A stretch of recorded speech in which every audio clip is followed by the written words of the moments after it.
I want to start by getting Dr. Subramaniam to explain what is it that makes you wary at this moment. We heard from the finance minister, we've heard from the prime minister, they're painting a very bullish picture, and a lot of Indians, frankly, think that the Indian economy is moving in the right direction.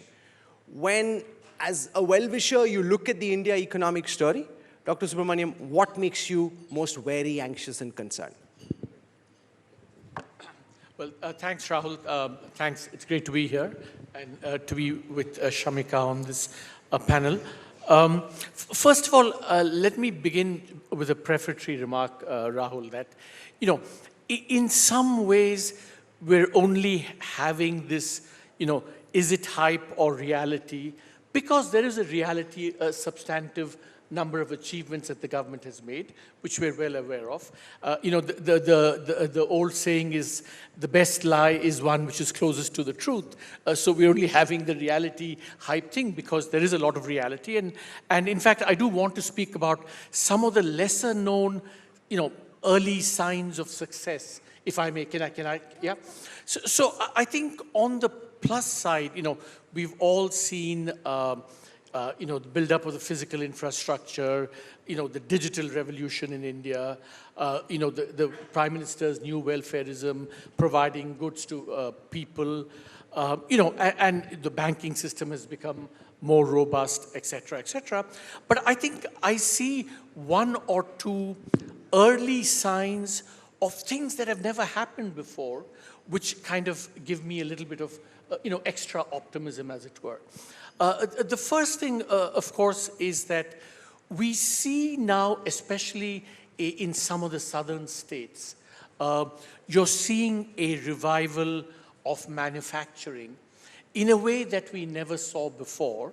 And I think what is particularly interesting about these developments is that you're seeing factories coming up at scale, employing 5, 10, 15, 20,000 workers, which we never saw before. And I think that's very encouraging, the kind of scale. The second very encouraging sign, of course, is if we can put up that chart on the, the services exports, how India is actually gaining global market share. And it's a very different kind. India has in some ways diversified and gone upscale from the first the IT revolution, Dr. Narayana is here, and you will see we had a first wave in the early 2000s. India's global export market share rose, and now we're seeing, no, I think this is the wrong, the high skilled one. And you can see now a second wave, the global capability centers and so on. So I think there are some new things that are happening, early signs, which I think give. Having said that, let me turn to your question.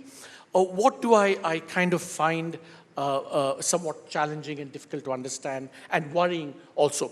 First of all, I want to be honest with you that the latest GDP numbers, I just simply cannot understand them.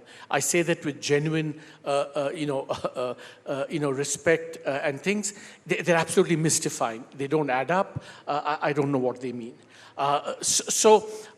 Because of that, I look at some of the other indicators at what's happening in the Why aren't you believing the government's growth numbers? If you want me to launch into some of the details, I'm happy to. But essentially, the numbers don't add up. I'll just give you a couple of examples. The implied inflation in these numbers is 1 to 1.5%. Actual inflation in the economy is somewhere between 3 and 5%.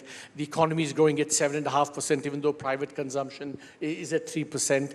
And in the latest data, the errors and omissions, what is not accounted for, actually it's about 4.3 percentage points out of the 7.6. So there's a lot of stuff about the numbers which, I don't understand. I'm not saying these are wrong or these are right. That's for others to judge. I just don't understand them. That's why I want to look at some of the other indicators. And to me, the 2 or 3 big indicators are, we keep hearing that the economy has become a very good place to invest in.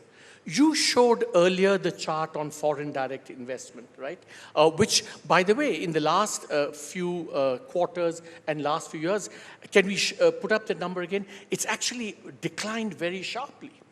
Then on top of that, if you look at the overall private, if you look at this the white line here, you can see foreign direct investment actually collapsed quite a bit. So the question is that if this China plus one opportunity has been created, why isn't more coming in? And by the way, just to elaborate on that, it's not just that India's FDI is coming down as a share of GDP.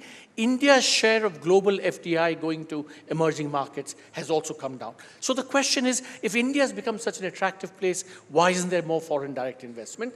And even more important, if you can put up the chart on private investment, corporate investment, that's well, I hope we can put it up, that's well below levels in 2016 and way below levels when we had our boom in the early 2000s. So the puzzling question is, why isn't investment, routinely we hear captains of industry coming and praising the economy. It's as if they're saying one thing in public, but actually you don't see the numbers in the data at all.